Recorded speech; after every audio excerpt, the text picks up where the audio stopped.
Иппи тыз яқты ез. Ауыл ортасындағы мейданға жиылушы һәркемне шулай қаршалды Герасимовлар. 400-ден артык кеше яшәүче Түбән Чаллыда иң еш очрый торган фамилияләрнең берсе ул. Семья Герасимовых проводит... Герасимовлар гаиләсе Түбән Чаллы авылы халкы һәм кунаклар өчен чара уздыра. 8 төрле спорт чаралары каралган. Яшьләр дә, олылар да катнаша. Һәр кайсына бүләкләр, мактау кәгазьләре, медальләр әзерләдек. Бәйрәмне оештыручы гына түгел, иганәче дә, алып баручы да алар. Чараны онытылмаслык итүгә тагы бер туганнары Сергей Герасимов та өлеш керткән. Үзе Дмитровград шәһәрендә яшәсә дә, туган авылына гел ярдәм итеп торучылардан. Мы всей семьей, у нас семья большая. Безнең гаилә зур, 8 кеше. Ел сайын тарихи ватаныбызга кайтабыз. Минем бирегә килеп катнашасым, яшьлегемне исемә төшерәсем килә.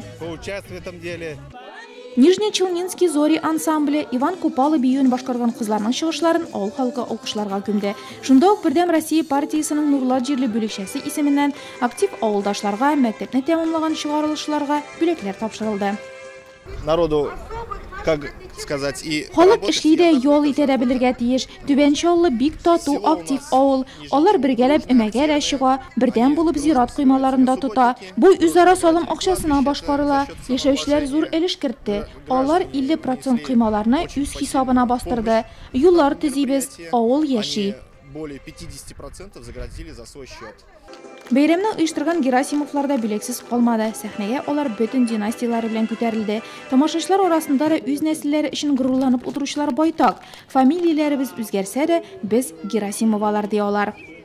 Мы в этом году решили все Герасимовы. Без быел Герасимовлар бергә җыелып Түбән Чаллыларга зур бәйрәм ясарга булдык. Барыбызга да кызык, күңелле булсын иде. Без авылдашлар бит, шәһәрдән кайтучылар да күп, бик тату яшибез. Приехали из города.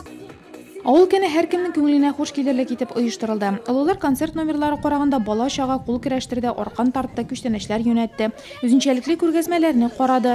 Кассета тасмаларыннан һәм сөт пакетларыннан ясалган әйберләр авыл халкын битараф калдырмады. Мәктәп укучылары уздырган мастер-класста игътибарны җәлеп итәрлек, теләгән һәркем әлеге шөгыльгә өйрәнә алды.